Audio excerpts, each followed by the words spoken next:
Hi, I'm Mary, a librarian and book reviewer with a focus on stories written for kids, tweens, and teens. Today I get to share with you this book called The Book Without a Story by Carolina Rabé. Dusty has been sitting on the top of a bookshelf in the library for as long as he can remember. He doesn't even know what kind of book he is because nobody can check him out. And did you know that after the library closes at night, all of the books come together to tell stories about the kids who are reading them?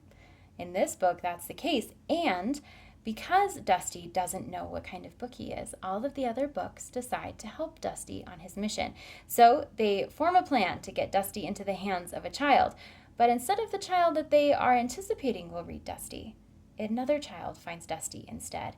And what happens next is a world is opened for both the child and for Dusty the book, and for all the other children who come to the library as well.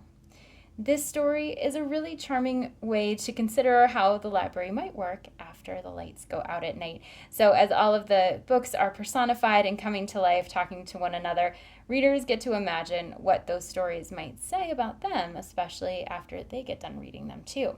So, Dusty is a character who is very despondent because he does not get to be read, but once his pages are opened, the whole world starts to look a little bit different for everybody.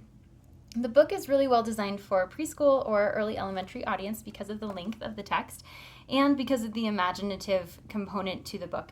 So young readers are going to enjoy considering what might be happening in their own libraries after reading this book as well. There's a good amount of text on each page, but there's also a lot of really clever illustrations that are a joy to investigate close up, but you can also see them from a relative distance as well. So if you're reading this in a story time setting, then kids are going to be able to see it from a good distance away. The story focuses on the library and what the library is like, but it also focuses on a reluctant reader, one who doesn't necessarily pick up books for fun until one catches his eye because of the nature of what's inside of that book.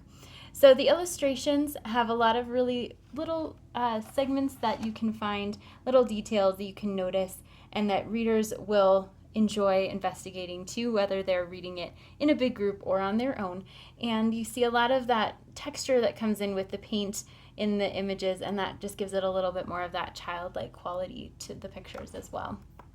So the book reads really quickly and also in a way that is engaging and enjoyable, and it unfolds in a way that will inspire curiosity and investigation on the part of the readers who are engaging with the book. So a great read aloud story for preschool and early elementary, especially for those readers who like a little bit of imagination that go along with their library story times. If this sounds like a great fit for you or for someone you know, I hope you look for it wherever you get your books.